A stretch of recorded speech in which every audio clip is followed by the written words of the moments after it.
నమస్తే, welcome to 9 TV Telangana news. ముందుగా headlines.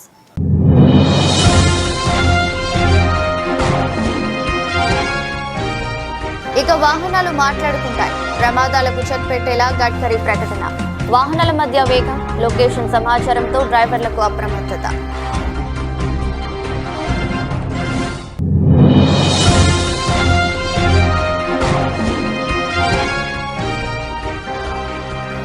పుస్తక ఆవిష్కరణ కార్యక్రమంలో ఉత్తరప్రదేశ్ సీఎం ఆసక్తికర వ్యాఖ్యలు. ఇది గ్రేటర్ ఇండియానే, ఇది భారతీయుల దేశమన్న యోగి ఆదిత్యనాథ్.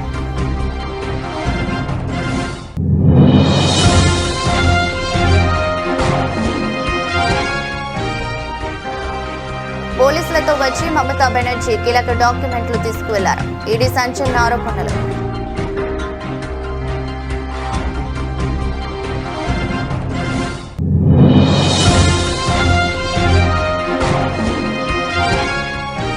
నిర్మాణంలో ఉన్న నీటి ప్రాజెక్టులకు అభ్యంతరం చెప్పకూడదని ఏపీ పునర్విభజన చట్టంలో ఉంది. స్పష్టం చేసిన కేంద్ర సహాయ మంత్రి Bandi Sanjay.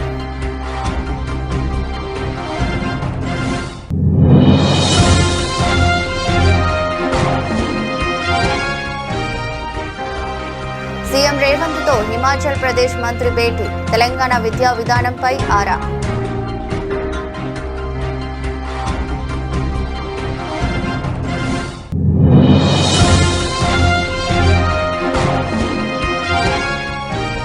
టూరిజమే game changer. AP cabinet కీలక నిర్ణయాలు. కృష్ణానది ఒడ్డున మెరీనా ప్రాజెక్టుకు ఏపీ కేబినెట్ ఆమోదం.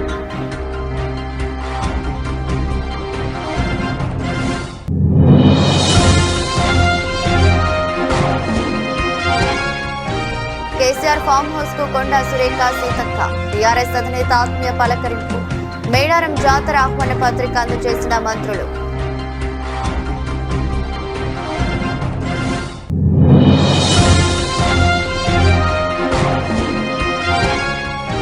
రాజధానిలో రెండో దశ భూ సమీకరణపై వైఎస్ జగన్ సంచలన వ్యాఖ్యలు.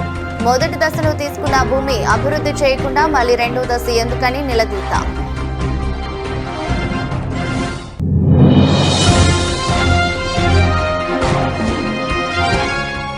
కాంగ్రెస్ ప్రభుత్వంపై బీఆర్ఎస్ వర్కింగ్ ప్రెసిడెంట్ కేటీఆర్ విమర్శనాస్త్రాలు. ఎన్నికల సందర్భంగా ఇచ్చిన ఒక్క హామీ నెరవేర్చలేదని ఆరోపణ.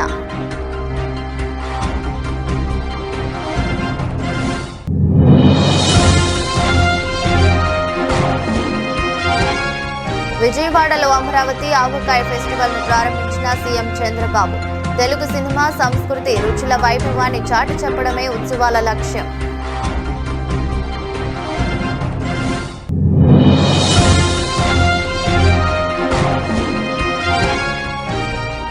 సెన్సార్ సర్టిఫికేట్ రాకపోవడంతో విడుదల కాని Vijay cinema Jananayagan. Censor certificate ఇవ్వాలంటూ బోర్డును ఆదేశించిన హైకోర్టు సింగిల్ బెంచ్.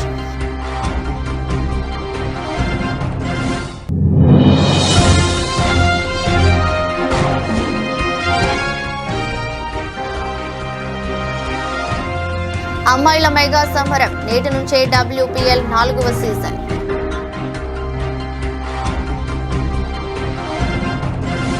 దేశంలో పెరిగిపోతున్న రోడ్డు ప్రమాదాలు, మరణాల సంఖ్యకు అడ్డుకట్ట వేసేందుకు కేంద్ర ప్రభుత్వం ఒక విప్లవాత్మక నిర్ణయం తీసుకుంది. వాహనాల మధ్య కమ్యూనికేషన్ టెక్నాలజీ తప్పనిసరి చేయనున్నట్లు కేంద్ర రోడ్డు రవాణా, రహదారుల శాఖ మంత్రి నితిన్ గడ్కరీ ప్రకటించారు. దీని ద్వారా వాహనాలు ఒకదానికొకటి వైర్లెస్ గా సమాచారం పంపుకుంటూ డ్రైవర్లను అప్రమత్తం చేస్తాయని అది తెలిపారు. న్యూఢిల్లీలో జరిగిన 43వ ట్రాన్స్పోర్ట్ డెవలప్మెంట్ కౌన్సిల్ సమావేశం అనంతరం ఆయన మీడియాతో మాట్లాడారు. ఈ టెక్నాలజీ కోసం టెలికాం శాఖ నూతన ప్రాయంగా అంగీకరించి ఉచితంగా స్పెక్ట్రమ్ కేటాయించనుందని గడ్కరీ వెల్లడించారు. B2B కమ్యూనికేషన్ కోసం 5.875, 5.905 GHz బ్యాండ్లో 30 MHz స్పెక్ట్రమ్ను కేటాయించనున్నట్లు తెలిపారు. ఈ వ్యవస్థ ద్వారా వాహనాల్లోని ఆన్ బోర్డు యూనిట్ ద్వారా సమీపంలోని ఇతర వాహనాల వేగం, లొకేషన్, ఆకస్మిక బ్రేకింగ్ వంటి సమాచారం డ్రైవర్కు అందుతుంది. स्क्रैपिंग पॉलिसी की भी चर्चा हुई और इसमें मुझे बहुत खुशी है बताते समय कि पहले कठिनाइयां थी. अभी दिसंबर 2025 तक करीब 3,94,000 व्हीकल स्क्रैप हो गए हैं. इसमें गवर्नमेंट व्हीकल 1,65,000 स्क्रैप हुए हैं. प्राइवेट व्हीकल 2,29,000 हुए हैं. प्राइवेट सेक्टर की इन्वेस्टमेंट 2700 करोड़ आई है। इंपोर्ट ऑफ स्क्रैप मटेरियल जो स्टील था वो 60 लाख टन हमारे यहाँ मिला है। Recovery from scrap steel 3.76 lakh ton, that is 6%, और 40,000 करोड़ इन जीएसटी रेवेन्यू में इसका फायदा होगा। 70 लाख एडिशनल जॉब इसमें क्रिएट होंगे। रीयूटिलाइजेशन ऑफ रॉ मटेरियल 33%, इसमें CO2 रिडक्शन होगा 6,353 kilo ton, equivalent to of planting of 26 crore trees. और स्क्रैप मेटल में 3.76 lakh ton of scrap steel, lead, aluminium, platinum, palladium, ये सब इंपॉर्टेंट मटेरियल वो उससे स्क्रैपिंग से मिल रहे हैं। इससे हमारा इंपोर्ट कम होगा। ये सब मटेरियल, इलेक्ट्रिक, ये सब हम इंपोर्ट करते हैं, तो नेचुरली ये जो स्क्रैपिंग होगा ये waste to wealth and knowledge to wealth, तो ये वेस्ट मटेरियल से फिर से ये सर्कुलेशन इकोनॉमी इससे बढ़ेगी। నాటి భారత వర్షలో నేటి భారతదేశం, పాకిస్తాన్ మరియు బంగ్లాదేశ్ ఉన్నాయని, ఇది గ్రేటర్ ఇండియా అని, ఇది భారతీయుల దేశమని ఉత్తరప్రదేశ్ ముఖ్యమంత్రి యోగి ఆదిత్యనాథ్ అన్నారు. లక్నోలో early north India and its coins పుస్తకాన్ని సీఎం విడుదల చేసిన సందర్భంగా ముఖ్యమంత్రి వ్యాఖ్యలు చేశారు. అనంతరం సీఎం యోగి మాట్లాడుతూ, ఇది కేవలం ఒక సాధారణ పుస్తక విడుదల మాత్రమే కాదని, ఇది ప్రపంచం కళ్ళు తెరిపించే ఒక పత్రమని అభివర్ణించారు. కాశీ, అయోధ్య, మధుర, కౌశాంబి మరియు పంచాల నుంచి 34,000 కంటే ఎక్కువ అరుదైన వెండి, రాగి మరియు మిశ్రమ లోహ నాణ్యాలను హిందూజా ఫౌండేషన్ రుజువుతో కూడిన పుస్తకం రూపంలో సమర్పించిందని తెలిపారు.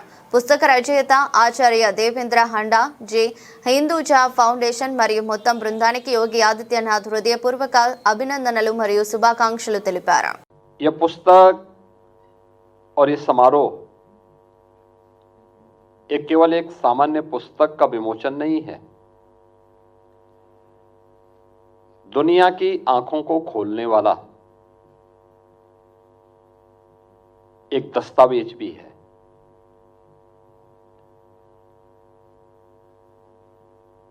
हम इस बात से पूरी मजबूती के साथ कह सकते हैं कि महाभारत जिस भारत के बारे में कहता है कि दुर्लभम भारतीय जन्म मानुषम तत्र दुर्लभम, यानी भारत में जन्म लेना दुर्लभ है, और उसमें भी मनुष्य के रूप में जन्म लेना तो और भी दुर्लभ है। उसकी एक झलक हिंदुजा फाउंडेशन और प्रोफेसर देवेंद्र हांडा जी ने इस पुस्तक के माध्यम से आप सबके सामने प्रस्तुत किया है, और यहां पर जो ये प्रदर्शनी लगाई गई है ये उसकी एक झलक भी है। क्योंकि बहुत सारे लोगों को आपत्ति हो सकती होगी, क्योंकि इस आपत्ति के बहुत सारे कारण हैं। याद करिए, बहुत सारे पश्चिमी विद्वानों ने हमेशा इस बात को माना है और इस बात को बार बार कहते रहे हैं कि भारत एक इकाई नहीं थी। वे अपने आप के विद्वान कहते हैं, लेकिन उनके द्वारा लगातार ये साजिश और दुष्प्रचार किया जाता रहा है। 1947 में देश उसका भुक्तभोगी बना था, जब भारत के दो अभिन्न हिस्से भारत से अलग कर दिए गए थे। वे भारत के अंदर కోల్కతాలోని ఐపాక్ సంస్థపై దాడుల వ్యవహారంలో పశ్చిమ బెంగాల్ ముఖ్యమంత్రి మమతా బెనర్జీపై ఈడీ సంచలన ఆరోపణలు చేసింది. ఐపాక్ సంస్థ డైరెక్టర్ ప్రతీక్ జైన్ నివాసంలో దాడులు జరుగుతున్న సమయంలో మమతా బెనర్జీ ఆ ఇంట్లోకి ప్రవేశించి ఎలక్ట్రానిక్ పరికరాలు, పలు దస్త్రాలు సహా కీలక ఆధారాలను తీసుకువెళ్లాలని పేర్కొంది. ముఖ్యమంత్రి, ఆమె సహాయకులు, పోలీసులు వాటిని బలవంతంగా తీసుకెళ్లారని అన్నారు. బొగ్గు అక్రమ రవాణా ద్వారా ఆదాయం పొందిన వ్యక్తులకు సంబంధించి కోల్కతాలో ఈ సోదాలు చేపట్టినట్లు ఈడీ వెల్లడించింది. హవాలా మనీతో ఐపాక్కు సంబంధం ఉందని, ఇందులో ఒక వ్యక్తికి సంస్థకు మధ్య కోట్లాది రూపాయల లావాదేవీలు జరిగినట్లు గుర్తించామని తెలిపింది. పెద్ద సంఖ్యలో పోలీసులు అధికారులతో ముఖ్యమంత్రి మమతా బెనర్జీ ఐపాక్ డైరెక్టర్ నివాసానికి వచ్చారని తెలిపారు. అప్పటి వరకు సోదాలు శాంతియుతంగా జరిగాయని ఇది వెల్లడించింది. సాధారణ ప్రక్రియలో భాగంగానే ఈ సోదాలు నిర్వహించినట్లు తెలిపింది. ఈ రాజకీయ పార్టీని ఎన్నికను లక్ష్యంగా చేసుకుని సోదాలు చేపట్టలేదని స్పష్టం చేసింది.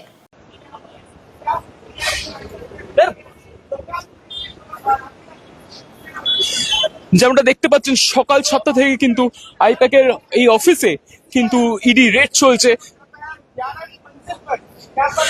এখানে 11 তলায় কিন্তু ইডি রেড চলছে। মুখ্যমন্ত্রী মমতা বন্দ্যোপাধ্যায় কিন্তু মুখ্যমন্ত্রী মমতা বন্দ্যোপাধ্যায়ও কিন্তু এখানে এই মুহূর্তে উপস্থিত আছেন।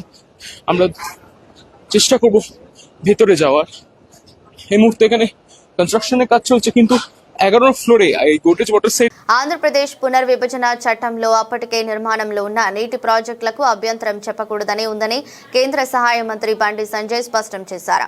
నీటి పంపకాల విషయంలో కాంగ్రెస్ బీఆర్ఎస్ పార్టీల మధ్య జరుగుతున్న వాగ్యుద్ధం నేపథ్యంలో ఆయన మీడియాతో మాట్లాడుతూ కృష్ణా జిల్లాలో తెలంగాణకు 571 టీఎంసీలు రావాల్సి ఉండగా కేవలం 299 టీఎంసీలకు మాత్రమే అప్పటి ముఖ్యమంత్రి కేసీఆర్ ఎందుకు అంగీకరించారని ప్రశ్నించారు. కృష్ణా జలాల విషయంలో కేసీఆర్ ప్రజలను పదే పదే మోసం చేశారని ఆరోపించారు. కాంగ్రెస్ బీఆర్ఎస్ పార్టీలు తమ వైఫల్యాలను కప్పిపుచ్చుకోవడానికి నదీ జలాల అంశాన్ని తెరపైకి తెచ్చాయని అన్నారు. ఇది మొట్టమొదటిసారి 3 సంవత్సరాల క్రితం బయట పెట్టింది నేనే. ఈ రోజు రాష్ట్ర ముఖ్యమంత్రి అసెంబ్లీ చెప్తున్నాడు. ఇది 3 సంవత్సరాల క్రితము అప్పుడు ఉమాభారతి గారు మినిస్టరు, చంద్రబాబు నాయుడు గారు సీఎం, గౌరవనీయులు పెద్దలు పూజ్యులు ఆదరణీయులు ఆదర్శమూర్తి తెలంగాణ బాబు కేసీఆర్ గారు ముఖ్యమంత్రి. ఈ సమావేశంలో హరీష్ రావు గారు ఉన్నారు. ఈ సమావేశంలో అప్పుడు విద్యాసాగర్ గారు ఉన్నారు. అప్పుడు ఆయన నీటిపారుదల అడ్వైజర్. వీళ్ళందరూ కూర్చొని ఉమాభారతి గారి సమక్షంలో 2 రాష్ట్రాలు కూర్చొని 2 రాష్ట్రాల మధ్య జరిగిన అగ్రిమెంట్ ఏం జరిగింది, కేసీఆర్ ఏం ఒప్పుకున్నారంటే మాకు 299 టీఎంసీలు చాలు అని ఒప్పుకున్న పేపర్ ఇది. ఇది అఫీషియల్ డాక్యుమెంట్. ఇది కేంద్ర ప్రభుత్వం జలశక్తి మినిస్టర్లో ఇంకా ఉంది. ఇది నువ్వు 299 టీఎంసీలకు ఎవరినడుగు ఒప్పుకున్నావని నేను అంటుండే కదా. ఆ రోజు అడిగినా ఈ రోజు అడుగుతున్నా. ఈడ ఊకదంపుడు స్పేటం ఇచ్చినావు. కృష్ణ మీ జాగిరా అంటే నువ్వు పోటు కానివి తోపు కానివి ఏదో సాధిస్తావంటే నువ్వు ఒప్పుకున్నది ఎంత? 299 టీఎంసీలకు ఆ రోజు ఎందుకు ఒప్పుకున్నావో కేసీఆర్ దగ్గర ఇప్పటికి సమాధానం లేదు, ఇప్పటికి లేదు. ఇది మొట్టమొదటి బయట పెట్టింది నేనే, రాష్ట్ర అధ్యక్షుని గారు. ఈ డాక్యుమెంట్ బయట తీసుకొచ్చింది నేనే. భారతీయ జనతా పార్టీ జలశక్తి మినిస్ట్రీ తెలంగాణ సచివాలయంలో సీఎం రేవంత్ రెడ్డిని హిమాచల్ ప్రదేశ్ విద్యాశాఖ మంత్రి రోహిత్ కుమార్ తో కూడిన ఉన్నతాధికారుల బృందం కలిసింది. ఈ సందర్భంగా తెలంగాణలో తీసుకురాబోతున్న విద్యా విధానాన్ని సీఎం రేవంత్ రెడ్డిని మంత్రి రోహిత్ కుమార్ అడిగి తెలుసుకున్నారు. ప్రైవేటుకు దీటుగా ప్రభుత్వ పాఠశాలలను బలోపేతం చేసే ప్రీ ప్రైమరీ విద్యా విధానాన్ని త్వరలో తెలంగాణలో అమలు చేయనున్నట్లు హిమాచల్ ప్రదేశ్ విద్యాశాఖ మంత్రి రోహిత్ కుమార్ కు తెలంగాణ ముఖ్యమంత్రి రేవంత్ రెడ్డి తెలిపారు. గ్రామీణ ప్రాంతాల్లో చిన్నారులను ప్రీ ప్రైమరీ పాఠశాలలకు తీసుకెళ్లేందుకు రవాణా సౌకర్యాన్ని సైతం కల్పించే యోచనలో కాంగ్రెస్ ప్రభుత్వం ఉందని ఆయనకు రేవంత్ రెడ్డి వివరించారు. రాష్ట్రంలో ఐటీఐలను ఏటీసీలుగా తీర్చిదిద్దుతున్నట్లు ఈ సందర్భంగా సీఎం రేవంత్ వివరించారు. ప్రతి నియోజకవర్గంలో ఏటీసీ సెంటర్ను ఏర్పాటు చేస్తున్నట్లు తెలిపారు. ఈ సందర్భంగా హైదరాబాద్ మల్లేపల్లిలోని ఐటీఐని సందర్శించాలని మంత్రి రోహిత్ కుమార్ కు ముఖ్యమంత్రి సూచించారు. ఈ సందర్భంగా తెలంగాణలో అమలు కానున్న ఇంటిగ్రేటెడ్ స్కూల్స్ నిర్మాణంపై రోహిత్ కుమార్ ఆసక్తి కనబరిచారు. ముఖ్యమంత్రి చంద్రబాబు అధ్యక్షతన జరిగిన ఆంధ్రప్రదేశ్ మంత్రివర్గ సమావేశం పలు కీలక నిర్ణయాలకు వేదికైంది. అమరావతిలోని కృష్ణానదీ తీరంలో ప్రతిష్టాత్మక మెరీనా ప్రాజెక్టు ఏర్పాటుతో పాటు రాష్ట్రానికి 19,391 కోట్ల విలువైన పెట్టుబడులను ఆకర్షించే ప్రతిపాదనలకు కేబినెట్ ఆమోద ముద్ర వేసింది. పర్యాటక రంగాన్ని రాష్ట్ర ఆర్థిక వ్యవస్థకు గేమ్ చేంజర్ గా మార్చి యువతకు భారీగా ఉపాధి కల్పించాలని ప్రభుత్వం లక్ష్యంగా పెట్టుకుంది. మంత్రివర్గం తీసుకున్న నిర్ణయాలతో పరిశ్రమలు, పర్యాటకం, ఫుడ్ ప్రాసెసింగ్, ఇంధన రంగాల్లో మొత్తం 14 కొత్త సంస్థలు ఏర్పాటవుతాయి. ఈ పెట్టుబడుల ద్వారా రాష్ట్రంలో 11,753 మందికి ప్రత్యక్షంగా ఉద్యోగ అవకాశాలు లభిస్తాయని ప్రభుత్వం అంచనా వేస్తోంది. సమావేశంలో అత్యంత ప్రాధాన్యత కలిగిన అంశంగా కృష్ణానదీ తీరంలో మెరీనా ప్రాజెక్టుకు కేబినెట్ పచ్చజెండా ఊపింది. దీంతో పాటు రాష్ట్రంలో సరకు రవాణా రంగాన్ని వ్యవస్థీకృతం చేసేందుకు ఏపీ లాజిస్టిక్స్ ఇన్ఫ్రాస్ట్రక్చర్ కార్పొరేషన్ ఏర్పాటు చేయాలని నిర్ణయించారు. తెలంగాణ రాష్ట్ర మంత్రులు కొండా సురేఖ, సీతక్కలను మాజీ ముఖ్యమంత్రి బీఆర్ఎస్ అధినేత కేసీఆర్ ఆత్మీయంగా పలకరించారు. తన నివాసానికి వచ్చిన మంత్రులను బాగున్నారా అమ్మా అని ఆయన ఆప్యాయంగా పలకరించారు. మేడారం సమ్మక్క సారలమ్మ జాతర ఆహ్వాన పత్రికను కేసీఆర్ కు అందజేసేందుకు మంత్రులు ఎర్రవెల్లిలోనే ఆయన ఫామ్ హౌస్ కు వెళ్లారు. వారిని ఆయన మర్యాదపూర్వకంగా పసుపు, కుంకుమ, చీర, తాంబూలాలతో సత్కరించారు. మంత్రులు కేసీఆర్ కు ఆహ్వాన పత్రికను, ప్రసాదంను అందజేసి మరికొన్ని రోజుల్లో ప్రారంభం కానున్న జాతరకు రావాల్సిందిగా రాష్ట్ర ప్రభుత్వం తరపున ఆహ్వానించారు. కేసీఆర్ దంపతులు ఇచ్చిన తేనీటి విందును మంత్రులు స్వీకరించారు. అనంతరం వారు కేసీఆర్ యోగక్షేమాలు అడిగి తెలుసుకున్నారు. ఎర్రవెల్లి ఫామ్ హౌస్ వద్ద మంత్రులకు మాజీ ఎంపీ జోగినపల్లి సంతోష్ కుమార్ స్వాగతం పలికారు. నాతో పాటు సురేఖ ఇద్దరం కలిసి ఇక్కడ మరి మాజీ సీఎం గారు, ఆపోజిషన్ లీడర్ గా ప్రతిపక్ష నేతగా ఉన్నటువంటి కేసీఆర్ గారిని కలిసి మరి జనవరి 28 నుంచి 31 వరకు జరిగేటువంటి మన రాష్ట్ర పండుగగా మరి దేశ విదేశాల నుంచి కూడా ఎంతో మంది భక్తులు వచ్చేటువంటి పండుగ, మరి కొంగు బంగారంలా కోరిన కోరికలు తీరుస్తున్నటువంటి సమ్మక్క సారలమ్మ మహాజాతర జరుగుతున్న సందర్భంగా మరి మాజీ ముఖ్యమంత్రి గారు గౌరవ శ్రీ కేసీఆర్ గారిని నేను, మా అక్క సురేఖ అక్క గారు, అదేవిధంగా ఇక్కడ ఆకాంక్ష గారు, మన జిల్లా అధ్యక్షురాలు, మా ములుగు జిల్లా అధ్యక్షుడు డిసిసి పైడాకుల అశోక్ గారు, మేమందరం కలిసి రావడం జరిగింది. వారు మొన్న అసెంబ్లీలో అందరి ఫ్లోర్ లీడర్లకు అదేవిధంగా ఎమ్మెల్యేస్కి అందరికి కూడా ఆహ్వానం పలకడం జరిగింది. కాబట్టి ఆ రోజు మరి మేము కేసీఆర్ గారు టైం అడగడంతో ఈరోజు వారు మాకు టైం ఇచ్చారు. ఆ టైం ప్రకారం ఎలాంటి రాజకీయ సంబంధాలు కాదు, ఇది ఒక ట్రెడిషన్, ఒక సాంప్రదాయబద్ధంగా నిర్వహించుకునేటువంటి జాతర. ఆదివాసీ బిడ్డలుగా పుట్టినటువంటి సమ్మక్క సారలమ్మలు కానీ ఈ రాష్ట్రంలో గాని పక్క రాష్ట్రాల్లో గాని అందరి దేవులుగా ఒక కులము, మతము, ప్రాంతము అనేటువంటి తేడా లేకుండా మరి అందరి కోరిన కోరికలు తీర్చే తల్లులుగా ఉన్నారు. కాబట్టి ఈ యొక్క మహాజాతరకు మేము ఆహ్వానించడం జరిగింది. వారు అదేవిధంగా కేసీఆర్ గారు, వారి సతీమణి శుభమ్మ. అమరావతి రాజధానిలో రెండో దశ భూ సమీకరణపై వైఎస్ఆర్సీపీ అధినేత వైఎస్ జగన్ ఆగ్రహం వ్యక్తం చేశారు. మొదటి దశలో తీసుకున్న భూమిని అభివృద్ధి చేయకుండా మళ్లీ రెండో దశ ఎందుకని వైఎస్ జగన్ ప్రశ్నించారు. చంద్రబాబు చేస్తున్నది పిచ్చి పని అంటూ మండిపడ్డారు. వైఎస్ఆర్సీపీ అధినేత వైఎస్ జగన్ నేషనల్ మీడియాతో మాట్లాడుతూ చంద్రబాబు వైఖరిని తప్పుపట్టారు. రాజధాని పేరుతో తొలి విడతలో 50,000 ఎకరాలు తీసుకున్నారు. ఆ భూమి అభివృద్ధికి 1,00,000 కోట్లు అవసరమని చంద్రబాబు చెప్పారు. అది కూడా కేవలం రోడ్లు, కరెంటు, డ్రైనేజీ, నీరు లాంటి మౌలిక సదుపాయాలకే ఖర్చు చేశారు. ఆ 1,00,000 కోట్లు ఎప్పుడు వస్తాయో, ఎలా వస్తాయో తెలియదు. అప్పట్లో రైతులకు ఇచ్చిన ఏ ఒక్క హామీని కూడా అమలు చేయలేదు. In the initial first phase, you said you wanted 50,000 acres and you need 2 crores per acre to lay these roads, give electricity, give in water, connect them with sewerage system. And to provide for this, according to your own DPR, you said it requires 2 crores per acre. Probably because of your scams, or probably because of reasons known to you alone. Now you and your Benamis have procured land here, so you've decided the capital here. Now for 50,000 acres, at the rate of 2 crores per acre according to your own DPR, it costs 1 lakh crores. Now this 1 lakh crores, God knows when it's going to come, God knows how it's going to come. Now, forget about that aspect. Now you want to add one more 50,000 acres of land. You want to add another 50,000 acres of land, which costs you another 1 lakh crores. So you're actually talking about 2 lakh crores requirement, 1 lakh acres of land you want to develop. What kind of insanity is this when the first 50,000 acres itself is not developed? When the farmers are crying about it, that what have you done? Why did you take our land? We are left with nothing now. And there is no development also because of 1 lakh crores that is required to lay the roads, to lay the drainage, to lay the current. to lay the sewerage. So this is the situation there. You're talking about acquiring another 50,000 acres. So the insanity is prevailing. Congress ప్రభుత్వంపై CM Revanth రెడ్డిపై BRS working president ఆగ్రహం వ్యక్తం చేశారు. తెలంగాణ భవన్లో సిరిలింగంపల్లి నియోజకవర్గానికి చెందిన పలువురు నాయకులు వివిధ పార్టీల నుంచి వచ్చి బీఆర్ఎస్ లో చేరారు. కేటీఆర్ వారికి స్వయంగా కండువాలు కప్పి పార్టీలోకి ఆహ్వానించారు. ఈ సందర్భంగా ఆయన మాట్లాడుతూ రేవంత్ రెడ్డి సర్కారు ప్రజలను మోసం చేసిందని అన్నారు. ఎన్నికల సందర్భంగా ఇచ్చిన ఒక హామీని కూడా ఈ రేవంత్ సర్కారు నెరవేర్చలేదని కేటీఆర్ విమర్శించారు. తాము అధికారంలోకి రాగానే ఏడాదిలోగా 2 లక్షల ఉద్యోగాలు ఇస్తామని హామీ ఇచ్చారని గుర్తు చేశారు. కానీ అధికారంలోకి వచ్చి 2 ఏళ్లైనా ఉద్యోగాల ఊసే ఎత్తడం లేదని మండిపడ్డారు. 2 లక్షల ఉద్యోగాలు ఎక్కడిపోయాయని ప్రశ్నించారు. జాబ్ క్యాలెండర్ ఇస్తామని చెప్పి ఇవ్వకుండా నిరుద్యోగులను మోసం చేసిండ్రని ఆరోపించారు. సరే 2 ఏళ్ల కిందట కాంగ్రెస్ వాళ్ళు అబద్ధపు మాటలు చెప్పి ఊర్లలో ఉండే ప్రజలను ఆగమాగం చేసి అడ్డమైన హామీలు ఇచ్చి ఆ రోజు బోల్తా కొట్టించి ప్రజలను మోసం చేసి అధికారంలోకి వచ్చిన విషయం మీకు తెలుసు. కానీ హైదరాబాద్ ప్రజలు మోసపోలేదు.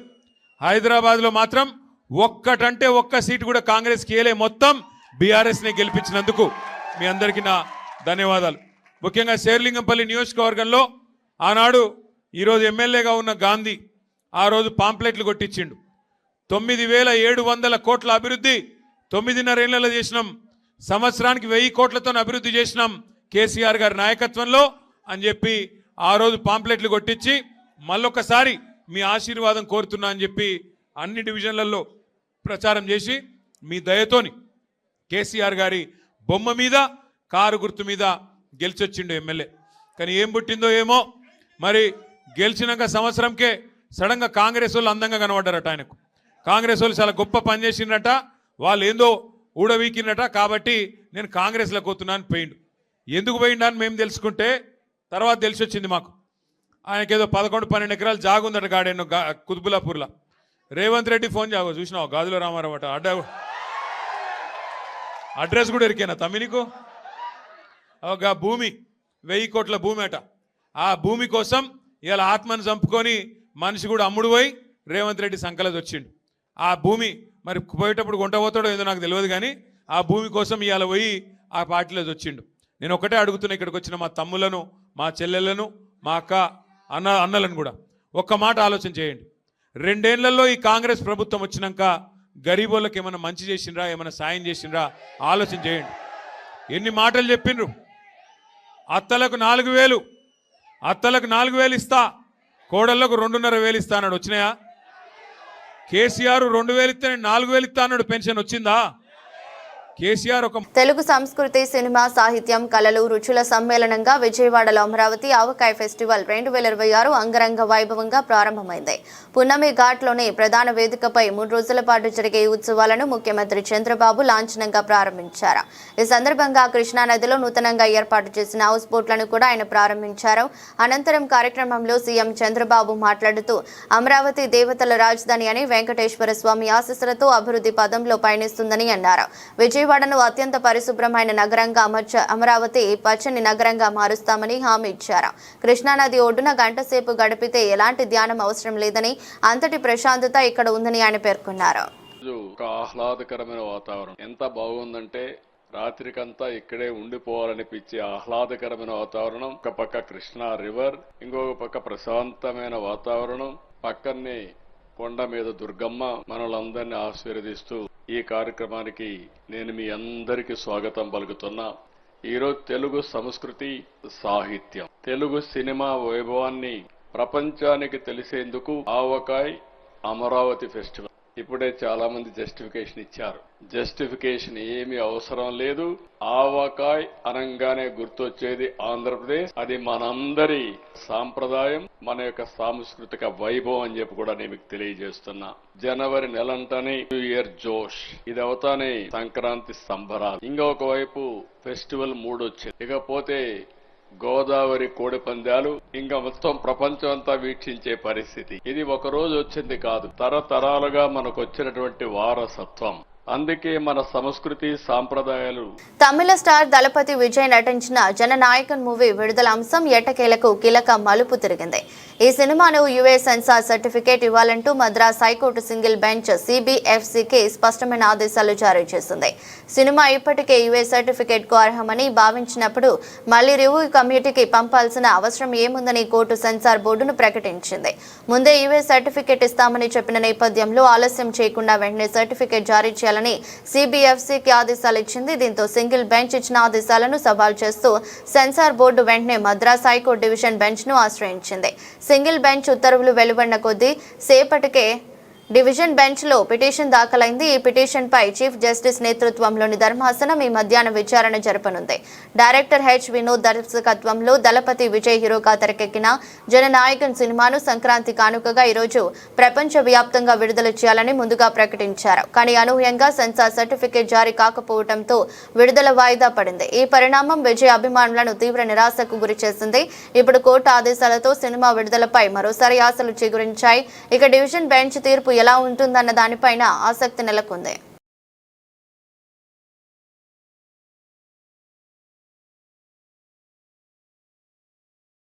ఇటీవలే భారత్ ఆతిథ్యం ఇచ్చిన ఐసీసీ మహిళల వన్డే ప్రపంచ కప్ లో అమ్మాయిల విన్యాసాలను మరిచిపోకముందే మరో మెగా టోర్నీ క్రికెట్ అభిమానులను అలరించేందుకు సిద్ధమైంది.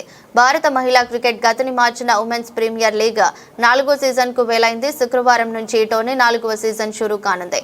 కొద్ది రోజుల క్రితమే ముగిసిన WPL మినీ వేలంలో ఆటగాళ్లను రికార్డు ధరలకు దక్కించుకున్న ఫ్రాంచైజీలు ఇక టైటిల్ వేటలో ప్రత్యర్థులతో అమితుమి తేల్చుకునేందుకు సిద్ధమయ్యాయి. సుమారు నెల రోజుల పాటు వివిధ దేశాల మహిళా క్రికెటర్లు ఫ్యాన్స్ కు పసందైన క్రికెట్ మజాను అందించబోతున్నారు. ఏడాది మహిళల T20 ప్రపంచ కప్ కూడా ఉన్న నేపథ్యంలో జాతీయ జట్టులో చోటు దక్కించుకోవడానికి యువ క్రికెటర్లకు ఈ టోర్నీ ఒక సువర్ణావకాశం.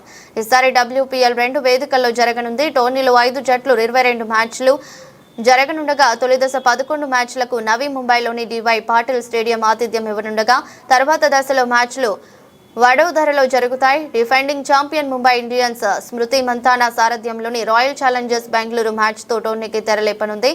డబుల్ హెడర్స్ ను మినహాయిస్తే మిగతా మ్యాచ్లన్నీ రాత్రి 7:30 మొదలవుతాయి.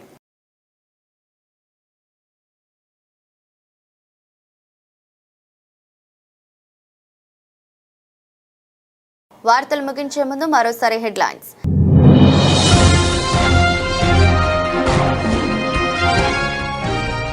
ఇక వాహనాలు మాట్లాడుకుంటాయి. ప్రమాదాలకు చెక్ పెట్టేలా గడ్కరీ ప్రకటన. వాహనాల మధ్య వేగం, లొకేషన్ సమాచారంతో డ్రైవర్లకు అప్రమత్తత.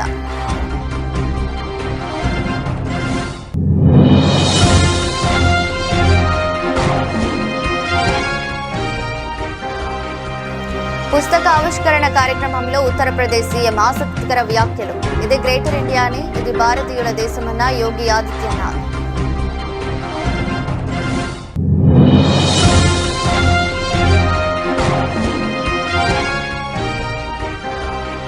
పోలీసులతో వచ్చి మమతా బెనర్జీ కీలక డాక్యుమెంట్లు తీసుకువెళ్లారు.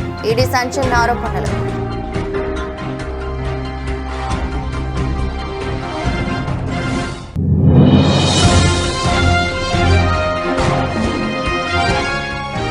నిర్మాణంలో ఉన్న నీటి ప్రాజెక్టులకు అభ్యంతరం చెప్పకూడదని ఏపీ పునర్విభజన చట్టంలో ఉంది. స్పష్టం చేసిన కేంద్ర సహాయ మంత్రి Bandi Sanjay.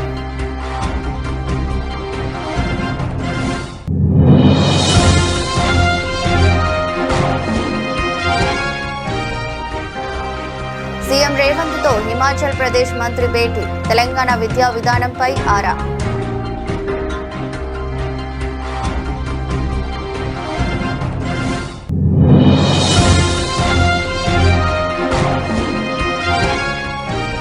టూరిజమే game changer. AP cabinet కీలక నిర్ణయాలు. కృష్ణానది ఒడ్డున మెరీనా ప్రాజెక్టుకు ఏపీ కేబినెట్ ఆమోదం.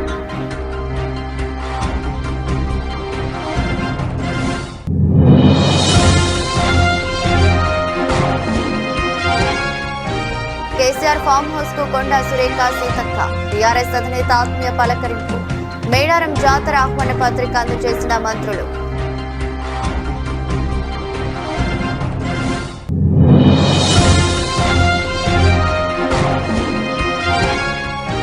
రాజధానిలో 2వ దశ భూ సమీకరణపై వైఎస్ జగన్ సంచలన వ్యాఖ్యలు. మొదటి దశలో తీసుకున్న భూమి అభివృద్ధి చేయకుండా మళ్లీ 2వ దశ ఎందుకని నిలదీత.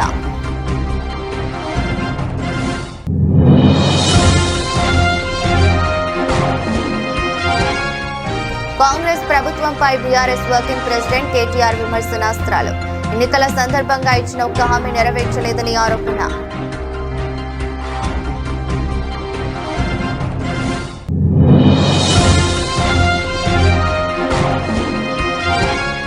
విజయవాడలో అమరావతి ఆవకాయ ఫెస్టివల్ ను ప్రారంభించిన సీఎం చంద్రబాబు. తెలుగు సినిమా సంస్కృతి రుచుల వైభవాన్ని చాటి చెప్పడమే ఉత్సవాల లక్ష్యం.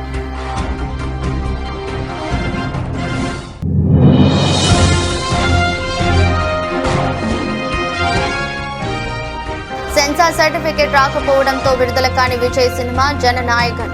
సెన్సార్ సర్టిఫికేట్ ఇవ్వాలంటూ బోర్డును ఆదేశించిన హైకోర్టు సింగిల్ బెంచ్.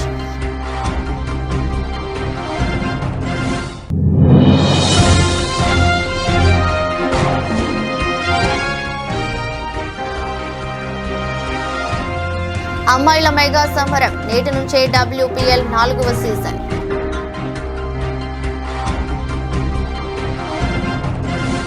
ఇది రోజు బులెటిన్. మరో బులెటిన్లో మళ్ళీ కలుద్దాం. అంతవరకు సెలవు. నమస్కారం.